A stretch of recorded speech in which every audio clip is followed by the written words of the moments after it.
So some of my earliest memories when it comes to Jaqua were definitely more of the social fun events.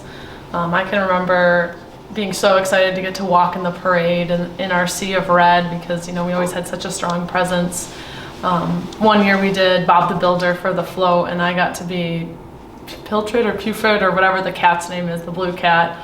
I've never been so cold in my entire life, but it was a great experience getting to, be a part of, and I always looked forward to, getting to do that and walk in the parade, as well as, being a part of Com University and things like that. It's great to see, obviously at a younger age, you as a kid are not necessarily in the office writing deals or putting folders together, but, you get to feel the atmosphere and the environment and the people that come together, and so it's hard not to feel that contagious energy and that sense of family that came from those events. So being a part of those were definitely some of my earliest memories.